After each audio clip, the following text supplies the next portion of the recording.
Hello and welcome to the Capitol Report on NTD television. I'm Steve Lance. The Department of Justice is calling China out for bribing a U.S. government employee. But China's attempt to steal secrets failed when the employee turned out to be a double agent. NTD's Iris Tao brings us more. The Justice Department and the FBI today announced charges for 3 major cases, calling out the Chinese regime for obstructing justice and undermining freedoms here in the U.S. Let's hear what FBI Director Christopher Wray has to say at a press conference today. In all 3 of these cases, and frankly in thousands of others, we've found the Chinese government threatening established democratic norms and the rule of law as they work to undermine U.S. economic security and fundamental human rights, including those of Americans. According to the Justice Department, in one of the cases, 2 intelligence officers working for the Chinese Communist Party approached a U.S. government employee. The goal was to obtain secret information about charges against Huawei, a major Chinese telecommunications company. The CCP agents paid bribes to the employee and were given documents they thought had what they wanted. But it turned out the insider flipped the script on the defendants by working not for them, but for Team America. And of course, the documents were fake. Here's Attorney General Merrick Garland talking about it. The government of China sought to interfere with the rights and freedoms of individuals in the United States and to undermine our judicial system that protects those rights. They did not succeed. And in another case, several CCP intelligence officers were charged with trying to steal sensitive technologies in the U.S. using the cover of an academic institute. They're also accused of interfering with protests here that Garland said would have been embarrassing to the Chinese government. And in the third case, a group of 7 harassed and threatened a naturalized U.S. citizen for years. The defendants threatened the victim, saying that, quote, coming back and turning herself in is the only way out, and said it would be, quote, endless misery for the defendant and son to defend themselves. The White House today didn't comment on the cases, other than saying that the DOJ has a standard process for notifications of law enforcement actions. The press secretary, however, mentioned that the U.S. is willing to cooperate with China in areas such as climate change, adding that it's important to keep the conversations between the 2 countries going. Reporting in Washington, D.C., Iris Tao, NTD News. American school children are doing worse in math and reading. A new release by the nation's report card confirms the trend. Secretary of Education Miguel Cardona reacts. This is not a wake-up call for us to double down our efforts and improve education. Even before before the pandemic, then I don't know what will. We really need to make sure we're utilizing the ARP dollars to help our students in reading and math. The assessment targeted 4th and 8th graders between January and March this year. The last assessment was in 2019 before the COVID-19 pandemic. In math, students had the largest decline since the assessment began in 1990. And in reading, 4th and 8th graders' scores also declined compared to 2019. No state showed improvements in math and reading scores. Reading scores declined in around 30 states, and math scores declined in over 40 states and jurisdictions. And prior to the pandemic, many Americans were already sounding the alarm when it came to America's illiteracy rate. The new report we just mentioned confirms it's only gotten worse. Here to assess, we're happy to have Director of the Center for Education at the Heritage Foundation, Lindsey Burke. Lindsey Burke, thank you so much for joining us. Thank you for having me. Lindsey, when it comes to the discussion revolving around children and education, a lot has been talked about critical race theory, SEL, social emotional learning. However, the meat and potatoes, reading, writing, and arithmetic has been sidelined to a certain degree. A report by the National Assessment of Educational Progress shows that math and reading scores have plummeted from pre-pandemic levels. What do you make of this? Yeah, I mean, this is just a disaster. I don't think that there's another way to state it. I mean, these are predictable yet really shocking outcomes nonetheless. This is what is known as the nation's report card. As you said, it's the National Assessment of Educational Progress. And if we look at math scores, I mean, these are some of the biggest declines that we have seen in 3 decades. 8th graders in particular saw massive declines in their mathematics proficiency. And so we're now at the point where only 26% of 8th graders can do math on grade level. I mean, this should really shock us when we see these declines. That was a big dip from 2019, just a few years ago.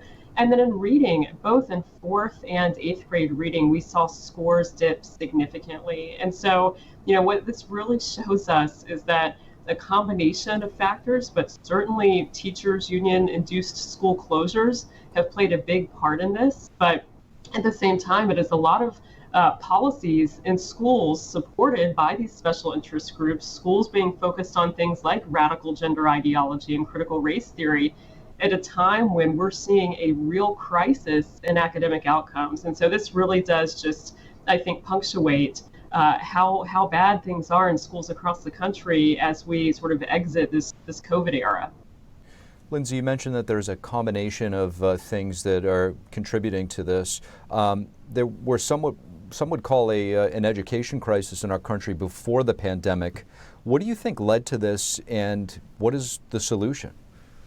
Well, I think ultimately what has led to this has been that we have a system where parents have historically had very little voice in what their children are taught in schools, where their children attend schools, and whether or not they have an exit option. We have a K-12 system in America that is government assigned, it is publicly funded, and it is compulsory.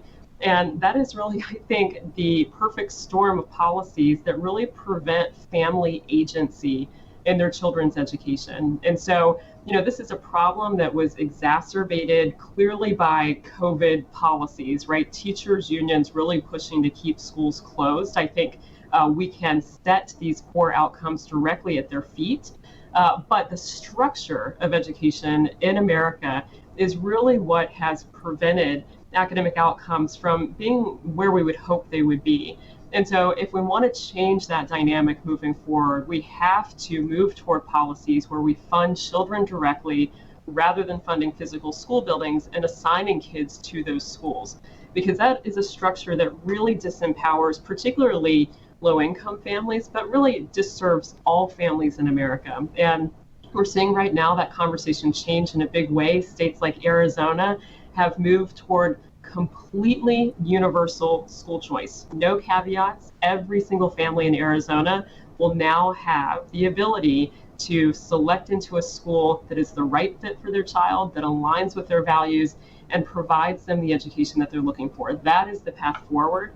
And until we move in that direction, we're not going to see these outcomes improve significantly.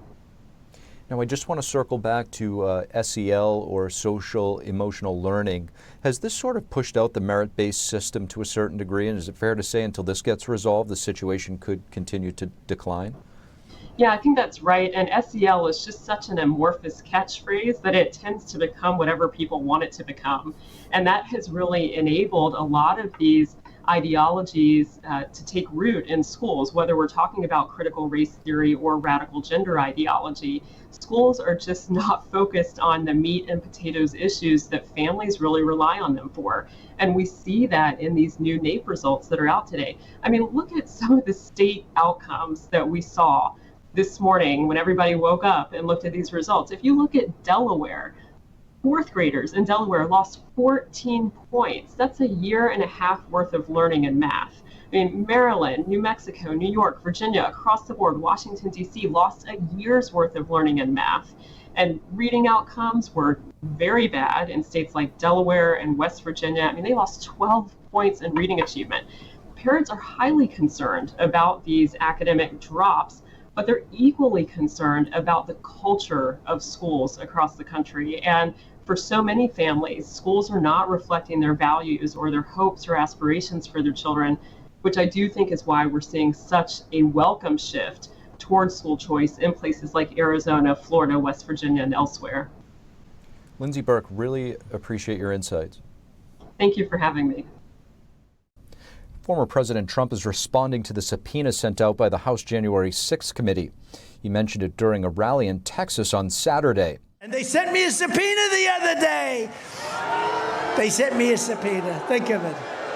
These crooked people. And the only thing they don't invest, they don't want to do investigate. The only thing they don't want to do, they won't investigate, was the corruption that took place in that election, which was massive.